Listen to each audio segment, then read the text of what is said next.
A boss mom doesn't allow society to tell her that her goals no longer matter. She handles her business both inside and outside of the home. Welcome to the Boss Mom Movement podcast with me, your host, Ashley White, where you'll hear me speak with millennial moms who have not allowed the title mom to stop them from achieving their goals. During this podcast series, we'll discuss how we balance it all and other mom-related topics. It's a space for all my bossy mamas, whether you're an entrepreneur, mama in corporate, or both. Being a boss mom isn't easy, but it's our lifestyle. So with that being said, all right, boss moms, let the movement begin.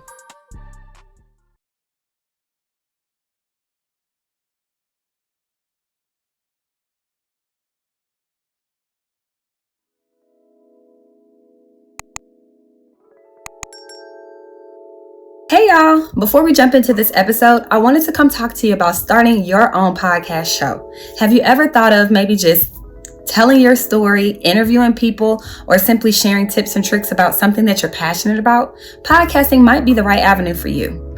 It's so simple to start your show. I always tell people you don't have to do it big. All you need is a quiet space. Even a great set of headphones can get you started on the right path. But in addition to that, you also need a good platform to upload your show. Well, let me tell you about Buzzsprout. Buzzsprout is one of the easiest ways for you to launch and promote your podcast show. That's what I use to make sure that everyone around the world can hear the Boss Mom Movement podcast episodes. It distributes to all major podcast platforms like Apple, Spotify, Google Podcasts, and so many more.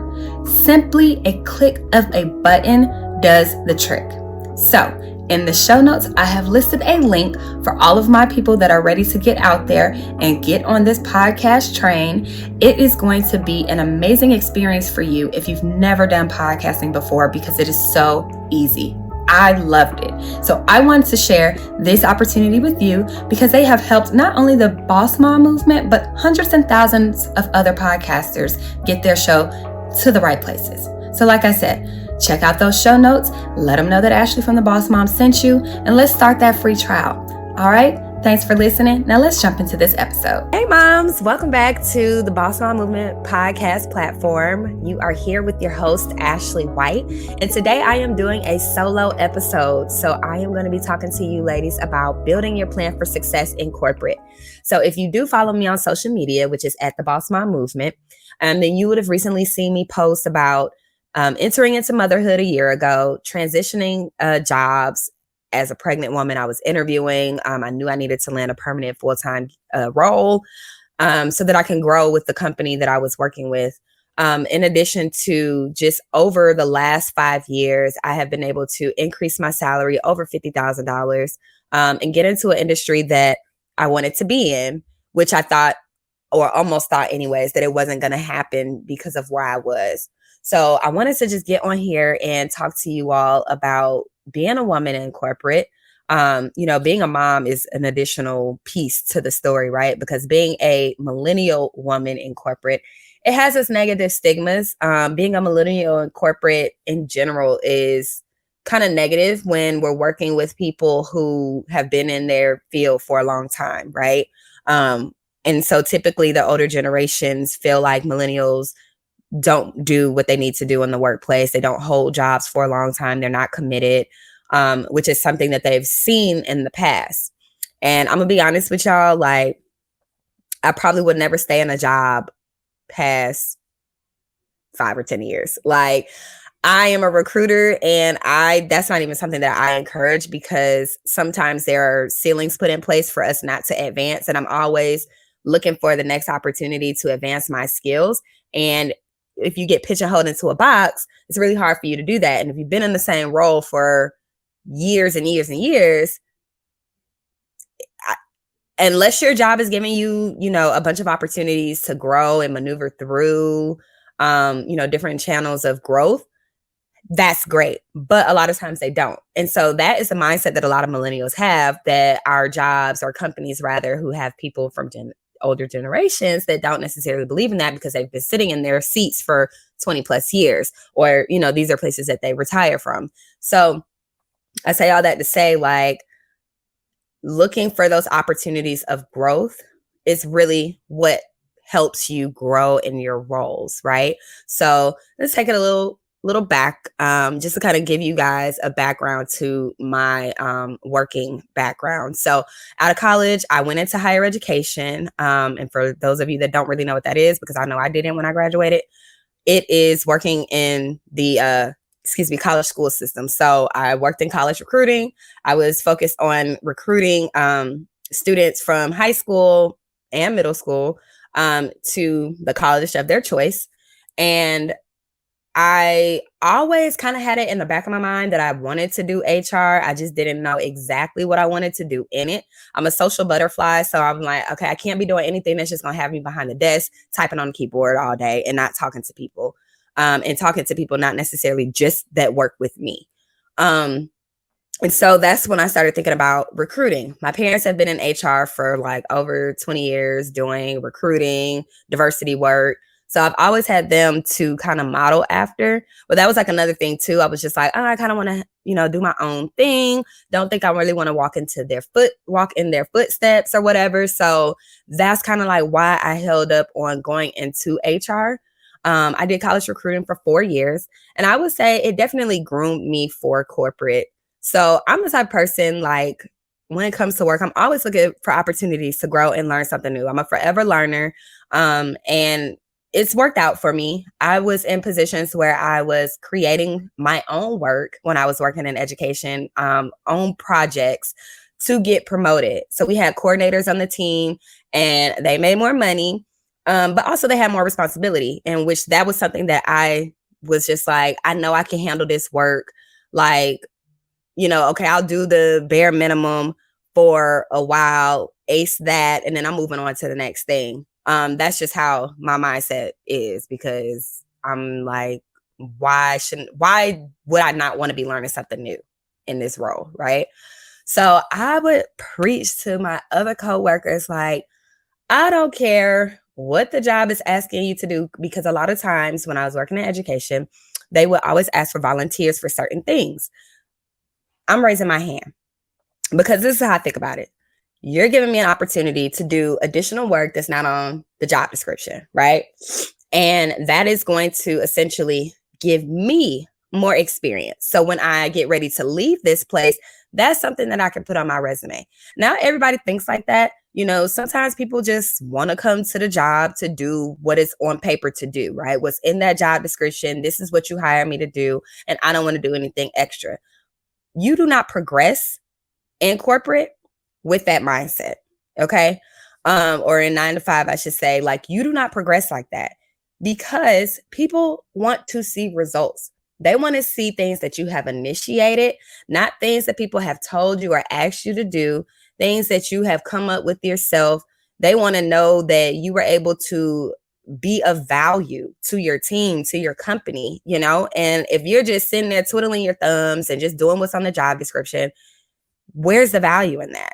We could find any old Joe, just to be honest, to do what's written on the job description. We want somebody who's innovative, who's going to, keep us looking good, keep us with the bright ideas, keep us as a company, being number one, or is at least striving to be number one in whatever industry it is that they are in. So when I was in education, like, I was just like, you know what? Instead of me looking at it as a negative, like, oh, you putting too much work on my plate, I don't get paid enough for this. And I ain't gonna lie, I did think about some things like that it would just be like, after hours type of thing. I ain't doing it. But I say that to say, like, I was volunteering on things, especially that I felt like I needed to grow in. For example, public speaking. I took public speaking in college. That is definitely not something that I was like raising my hand to do, like, in college. Like, oh, let me do my presentation first. Because public speaking was not something that I was okay with doing. And so when I got in my job as a college recruiter, that was something that we had to do. We had to do it in small groups. We had to do it on an everyday basis to students and parents that would come to the office for college visits. And then we would have to do them on large, super days where people are coming to, hear all about the school and speak to different departments and things of that nature. So those could range from 300 to 500, or almost 1,000 people in those rooms sometimes. And so that was an opportunity where I, sought after my skill that needed to be brushed up on. When a job asks you what's your strengths and weaknesses, at that time, my weakness was public speaking. So I took that as an opportunity to volunteer for additional speaking engagements within my job. So, they would give us the opportunity to first, volunteer, and then there would be slots that would still be open that people probably wouldn't volunteer for because maybe they already signed up for one. So in those cases, I'd be the first one to raise my hand. Yeah, I'll do that one. So now I'm doing 2 sessions. But that was something that I knew I wanted to work on and I needed to work on so that when I left, if I was to get another job somewhere else, I could say, I have no problem with speaking in front of large crowds. That doesn't bother me at all. So when you think about your weaknesses in your job and you see an opportunity that you can, volunteer for, that's going to help you progress and help you look better, because it's all about you. When it comes to your resume, they're not calling the job to say, I know people be like, oh, your references and stuff, but they're not calling your job to say, oh, how did this person do for real? Like, you need to be able to speak to what you've done, and so that was the type of attitude I had. And so I was creating opportunities for myself.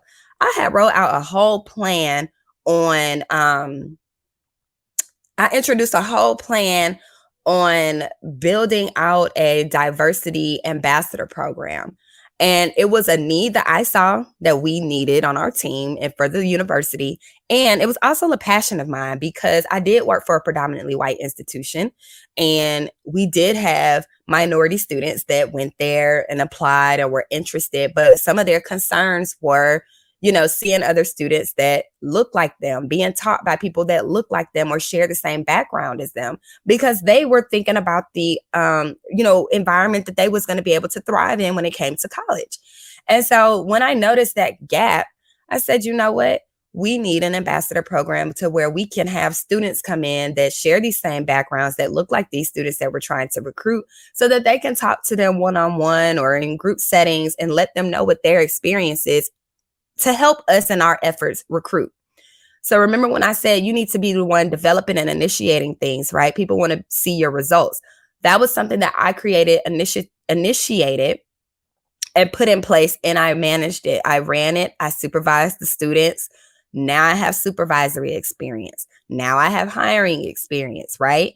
So these are things that I was able to create and add it to my resume. Fast forward 4 years in it, right? I'm a coordinator now, not really feeling my salary. And I'll be honest with y'all, I graduated college with my degree, which a lot of people feel like you go to college. Well, that's what they tell us, right? You go to college to get a good job, good paying job. I graduated college making $28,000 a year, y'all.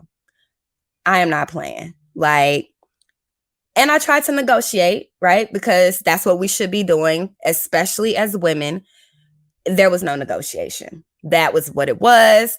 I had never in my life heard nothing like that. I'm like, dang, I couldn't even get a little bit of something. I had called my mom and I'm like, what am I supposed to do?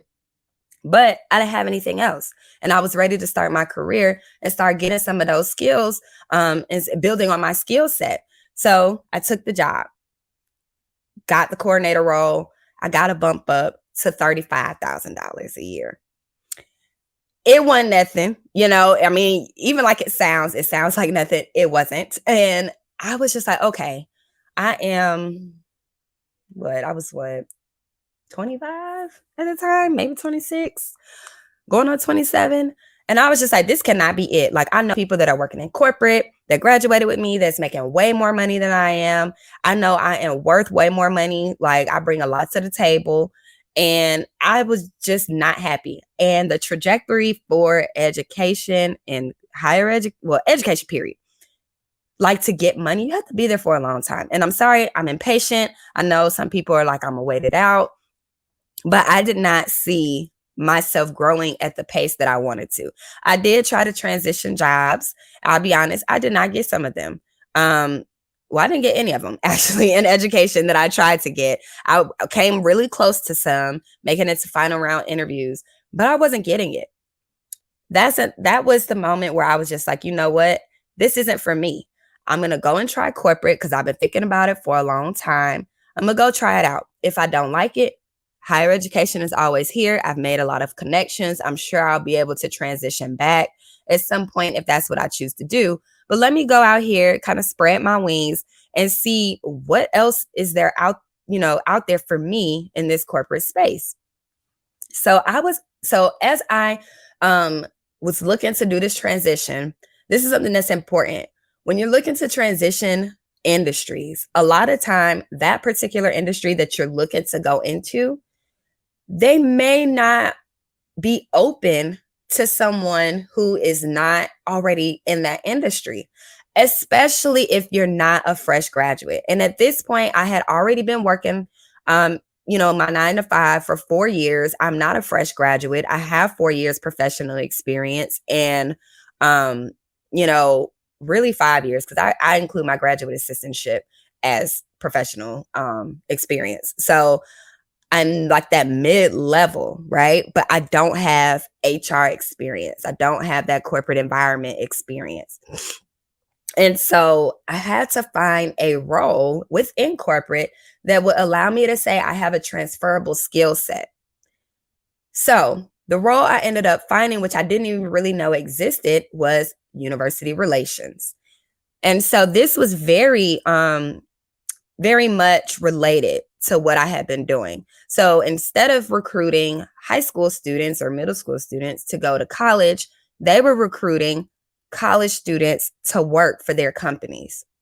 That relationship building piece with colleges and departments, I had already established that. I know how to do that, okay? I know how to event plan and run programs just from the experience that I had received in education and even as a student that I was able to speak to. So when it came to tailoring my resume, I'm pulling up the job description, I'm pulling up my resume, and I'm looking at the job description to see what can I take from the job description and add to my resume. It's not a lie. But one thing I did learn is that a lot of the companies are putting our resumes through systems, applicant tracking systems, so ATS, and they are looking for certain keywords. And so once I had understood that, I'm like, okay, well, let me take this sentence. Now, I wasn't copying and pasting a job description all the way through my resume. I wasn't doing that. But I did want to make sure that I had keywords on my resume that was going to match the job description so that I look like a match on paper. That's the first step. You have to be a match on paper because they don't know who you are. They're not just, oh, Ashley fell out of the sky, like she got an interview. No, they are looking at that resume and they are saying, okay, this person looks like they may be a fit for this role. Let me give them a call for an interview. So that's the first step I was doing. Now I have to woo them in the interview and really let them know who I am, what I bring to the table, and how I can be a benefit to their team, right? So I was looking up interview questions specifically for that role. So I was typing in university recruiter, campus recruiter, interview questions. Y'all, it's a lot that you can find out there on Google, okay? I know we Google everything anyway, but Google these jobs, Google these interview questions. Now, I'm not saying that you're going to get the full layout of the interview. Everybody has their own twist and turn that they're going to add to their interview when it comes to the hiring managers or the recruiters that call you. But, you can kind of get a gist of what they may be asking. And then, of course, reading that job description, make sure you know that thing inside and out and understand the responsibilities that they'll be asking of you so that you can start coming up with examples of what you've done. And I think that's a thing that kind of trips people up sometimes is those questions from that interview when it comes to scenario questions and they're asking for examples. Tell me about a time when you did X, Y, and Z, right? Let me tell y'all, the STAR method, okay? Google it. The STAR method is something that's going to help prepare you for that interview question when someone asks you to tell them about a time you've done something. Situation, task, action, result. That's what STAR stands for. You need to be able to explain to the interviewer what you've done to where it makes sense. You have to think about it like this. The recruiter doesn't know your job. I mean, in some cases they will, right? If they know what they're recruiting for, they probably may know the ins and outs. But a lot of times they may not. And so you have to be able to explain it to them as if they have never heard of this before. It has to make sense to them, okay? From start to finish. So a lot of times, if you guys ever notice when you're in an interview and it feels like you're rambling, you probably are. Practice your responses. Look up interview questions. These are things that I did, and I would practice with myself. I would practice with other people just to make sure that what I was saying sound good. Was I talking too much? Was I rambling? Did I make sense? Because a lot of times in our mind, we make sense, but to the other person, they're completely lost. They have no idea what you're talking about. And I can say this from an interviewee standpoint and also an interviewer, because I do work in recruiting and I do interview people. And it has been times where people may be great and they start off really great and they're telling me their story, and then they lose me because I'm like, okay, now you're spewing out way too much information and it's confusing at this point. Keep it simple, honey. You don't have to have long, drawn out answers when it comes to your interview. I know a lot of times people think, oh, my interview was too short. I didn't answer the question. But if you are short and simple and get to the point, you got it. Okay. It's when you're short and simple and you're not saying anything. We got to make sure that we're saying something of value, ladies. Okay. So we need to get into the interview, woo them in the interview so we can get to the hiring manager and woo them again. Now, one thing I also want to say is when you get to that hiring manager point, even with the recruiter, honestly, don't be afraid to show who you are as a person, because you're still a person. You are not a robot. You have a personality, right? A lot of times they're not only looking for you to have that, the capabilities and know the responsibilities of the job. They're also looking to see if you're a culture fit. Now, this is important for both you and the company, because you want to make sure that not only are you a culture fit for them, but are they a culture fit for you? This is something that was very important for me, especially when I entered in motherhood, because I really didn't understand what culture fit was. Well, I did, but I didn't, right? When it comes to support, because I didn't have children.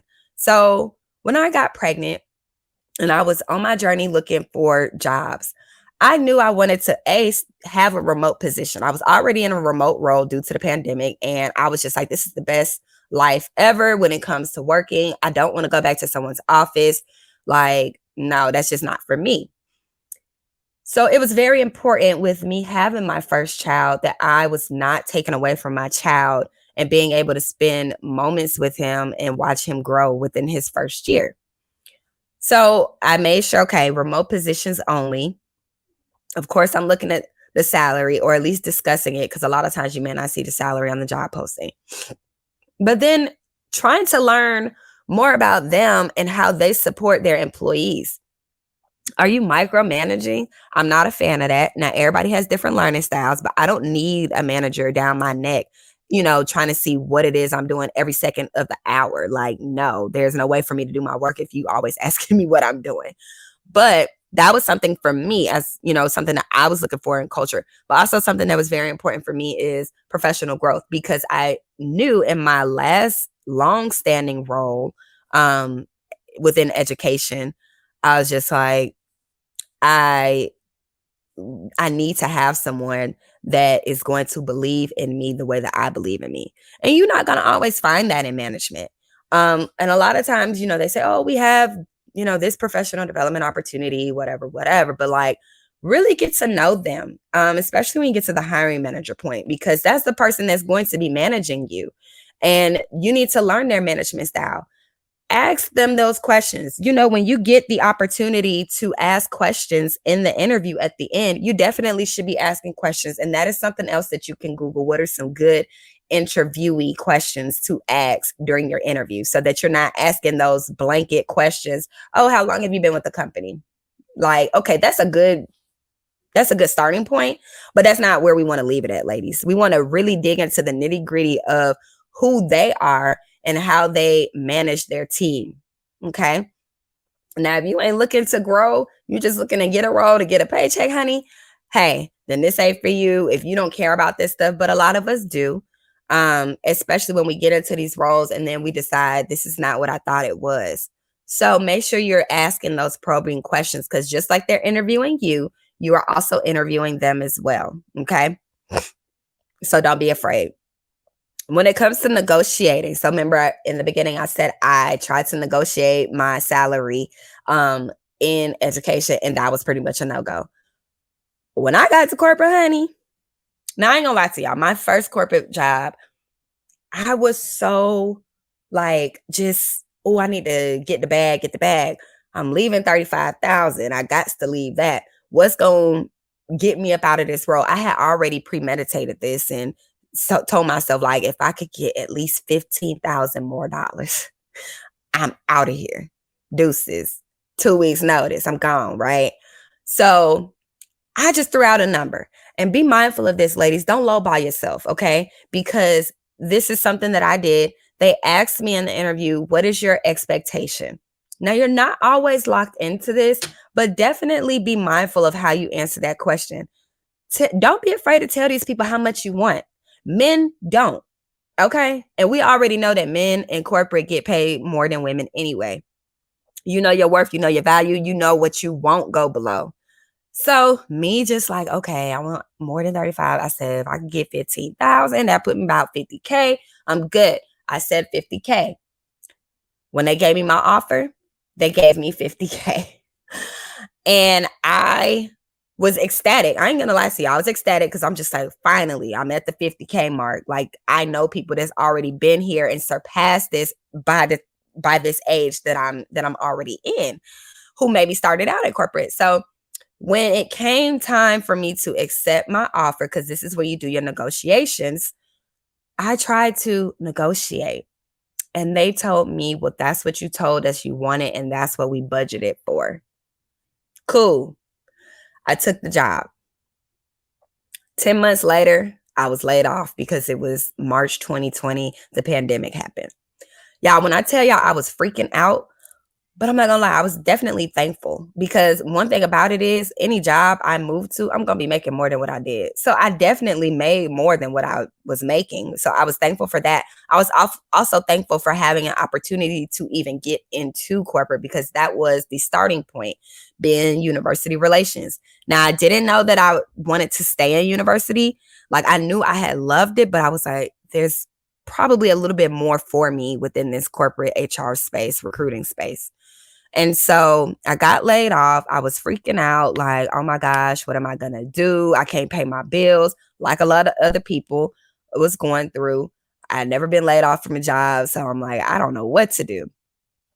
I used my LinkedIn. Okay. Now, ladies, this is so important. Like, when it comes to getting great opportunities, if y'all haven't realized now, it ain't always what you know, but who you know.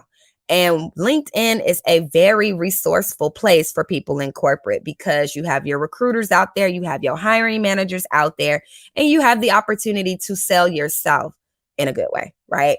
And showcasing what you've done. Post your resume, post your accolades, your highlights from your roles that you are doing, because we recruiters, hiring managers, we are out there scouting. We are sourcing for y'all, and we are looking to steal the next best thing at our competitor. So don't be afraid to put yourself out there professionally, so that you can be seen.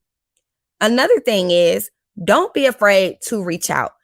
Now, it may not always work. You may not get the best response, but somebody will see you.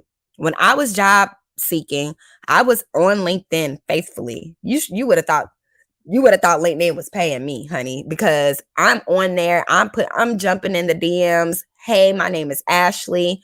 You know, my background is such and such and such. This is what I'm looking for. Attached is my resume. Is there any way that I could set up some time to call you, or to get a call with you? Or if you're not the right person, can you please direct me to the right person for this opportunity that I'm interested in? And, you know, some people were like, absolutely, you know, because they're looking at it like you're taking the initiative to reach out to me or find me. I was looking up companies. Once I found a job that I wanted, I was looking through the company database on LinkedIn to see who worked there. I'm typing in, I'm filtering the location. Okay, I want to work in Atlanta. That's where I'm at. I'm going to find whoever is in the Atlanta office. I'm looking at your title. Okay, this looks like it might be somebody I need to be connected with. Whatever. I'm going on a limb and I'm shooting my shot. We shooting our shot for everything else, honey. Let's shoot our shot for these jobs. So, it ended up getting me some conversations going for sure. But that's where I got sought after by my employer. I got a contract position that started off as a 3-month contract, and I was just thankful to have something. And it was a diversity recruiting position, which is something that I had wanted to get into because I always had a passion for diversity. Remember, I told y'all. So things are coming into full circle. I built that ambassador program that was focused on diversity at my first job. So now I could talk about that. When I got into that role, I actually was over the diversity campus recruiting. Okay. So you see how I said, make things work for you, build your resume, make it look good. So when you get in that next opportunity, it's working for you. You doing that work, right? I bumped my salary up with that role from the one I got laid off with, $20,000. Okay. So this is just me putting this out here because you can manifest this stuff. Talk to yourself about what it is you want. Make that plan. I'm like, okay, next job I got laid off. Next job I got to get some more money. Like, I'm sorry. I am money motivated. I'm not going to lie to you because the world revolves around money and I like nice things. So I know I want to make a certain amount of money and I deserve it, right? Because why not? You paying old Joe over there 6 figures. Why I can't get 6 figures? I'm doing the same work, but I know my worth and I know what I bring to the table. And I'm gonna keep on reiterating that because you should as well. And I know you ladies do. Don't be afraid to ask for it. I told them. See, I didn't make the same mistake I made the first time.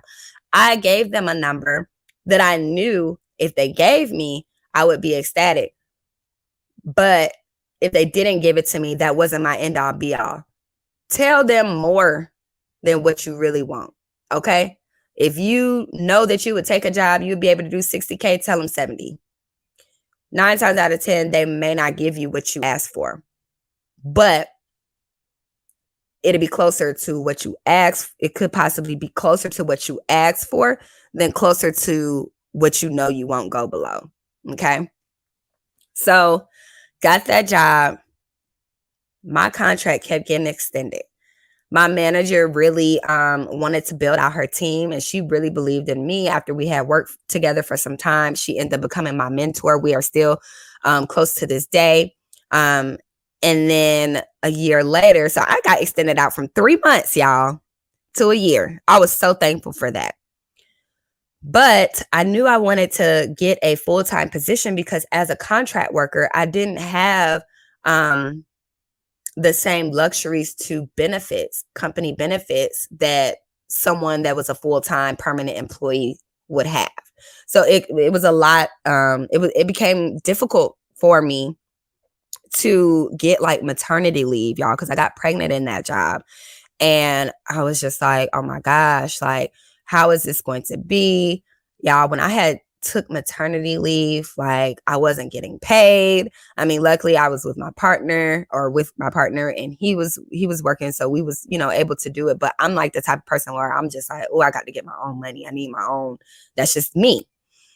And so I was just like going through it. I'm like, man, Lord, what do you have for me? Am I going to be, am I going to be like, is this what you got for me? Like, I'm going to be a contract worker, which I'm just like, it is what it is, Lord. I'm just happy to have a job. But I was learning how to cope with that because I had never been in that position to be a contract worker and not have all the full benefits. And my days off, y'all, I would have to like work overtime to still get paid if I wanted to take days off. And that just wasn't working for me.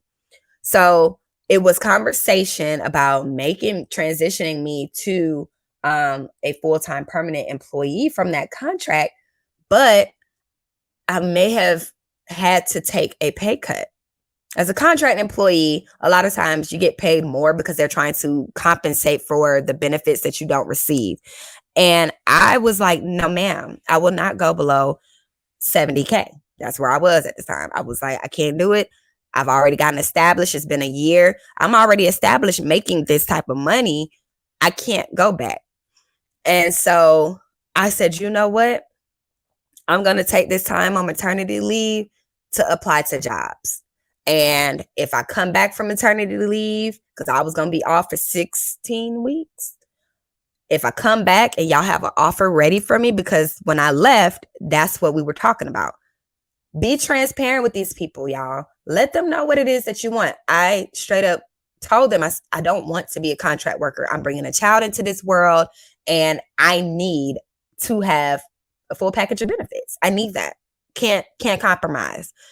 So I made that very clear. Management had changed.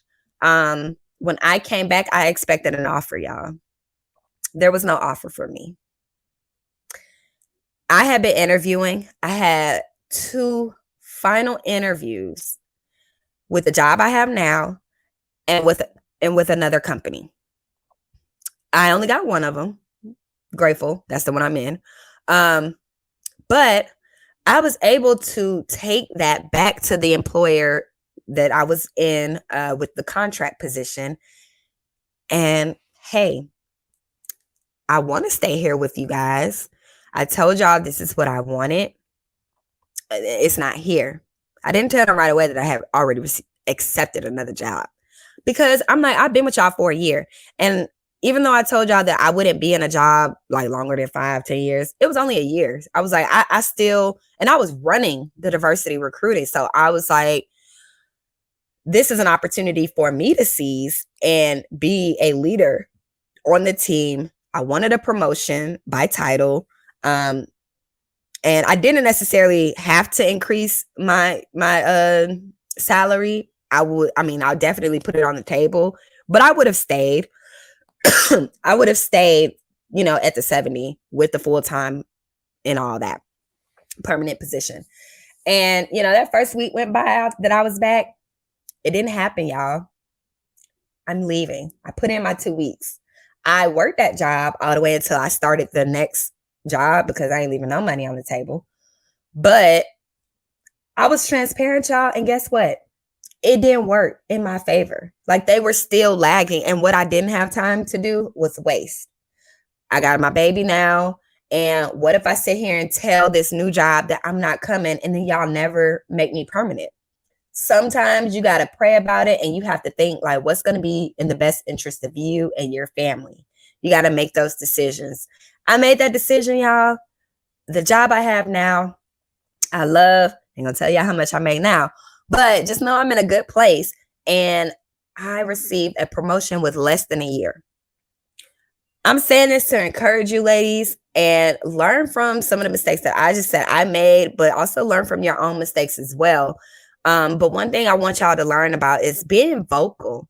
A lot of times women are not vocal. I interview women as well, because I do work in diversity recruiting. So primarily I am interviewing women. I'm interviewing minorities, veterans, because that's what falls under diversity recruiting. And we are not, first of all, we're not believing in ourselves the way that men do. And that's a problem, because we add so much value to these roles and to these companies, and we are so good at what we do. We lack the confidence. I have been there before. That's why I am here today, to let you all know that be confident in yourself. Be confident in your abilities and know what you bring to the table. Don't be afraid to share that with these employers. Okay? Don't be afraid to come to them when you start a job, and once you get into the groove of things and really see what things are, don't be afraid to say, hey, boss, lady, boss, man, whoever, this is my plan for myself. Because a lot of times in that interview, they're asking you, oh, what's your 5-year plan? Where do you see yourself? What's your next move in your career? Be real in that, okay? When you get the job, reiterate what you told them in that interview. This is my plan. How can you help me as my manager get there? When I came into that job and I saw what the leadership role that I have now, what it entails, I'm like, oh, I could do that. But I'm also about to push myself and check off all the boxes that you all thought or felt that I didn't have when I started this job to get that position. And I'm going to show you better than I can tell you why I deserve that position. And I got it, y'all. And less than a year. I will be coming up on a year in my role in September. So, the work can be done. And I did it in my first year of motherhood. It was hard. Definitely had to have my support system, but I explained to my support system too, this is what I want to do with my professional career. I also work for a place. Remember I said there are certain things that I was looking for in a new job. Being remote was one. I got that. Having a supportive culture. My managers supported me. My managers, I should say, they supported me. They saw my abilities. So it wasn't just me projecting that onto them. They saw it as well, and they wanted me to get to the place I wanted to be. And so they helped me. And now I'm in a place that I want to be. I'm happy. And that's really what it's all about, is really finding your place, finding every company ain't going to be for you. Every role ain't going to be for you. But when you do find that one that is, because a lot of times we think stuff is for us and it's not. And God has a way of showing us that it's not. But when you do find what is, thrive in that. Don't be afraid. Now, I'm not saying going in there talking to folks crazy, because you don't want nobody talking crazy to you. But be firm in who you are. Be firm in what you want. Because let me tell you something. If they ain't giving it to you, there is another company that will. Okay?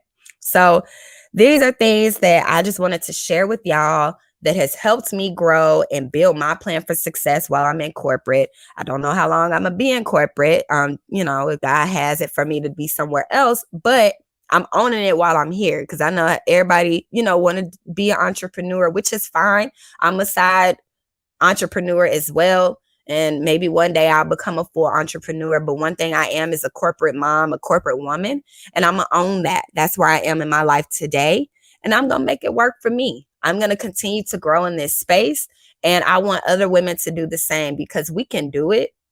Even if we still ain't making as much as men do, because, honey, that's another topic for another day. But you can be in really good places. Find you a mentor in your space. If it's somebody that's a female that sits in a leadership position, and just learn how they went through the rankings. What did they have to endure and go through, challenging times, good times, to get to where they are today? Is that somewhere you want to be? But they can really be of value to you when you're looking to, get promoted or find some type of professional development or get a job. I know the mentors that I've had in the past and currently have been able to have those real conversations with me, and then also tell me things that I could work on to get to where I want. So I say all that to say, ladies, let's build the success plans, and let's get to this bag. Let's get to these opportunities if you are in corporate and that's what you want to do. So thank you all for joining me today for this episode. I enjoy sharing my story, and I hope it helps somebody. Please feel free to DM me any type of questions you may have. I am a recruiter, so I can give you a lot of insight from that standpoint when it comes to, transitioning and getting jobs and just seeing where things take you. So again, thank you so much for tuning in for this episode, building my plan for success. And as I always tell you, ladies, stay bossy and stay motivated. And until next time, I'll see y'all later. Hey ladies, if you enjoyed today's episode, do me a favor and leave a 5-star rating and review. You can find the Boss Mom Movement streaming on Apple and Google Podcasts, Amazon Music, Spotify, and YouTube. Want to keep up with the movement? Visit my website at thebossmommovement.com and subscribe. Thanks for the support, and I'll see you next time.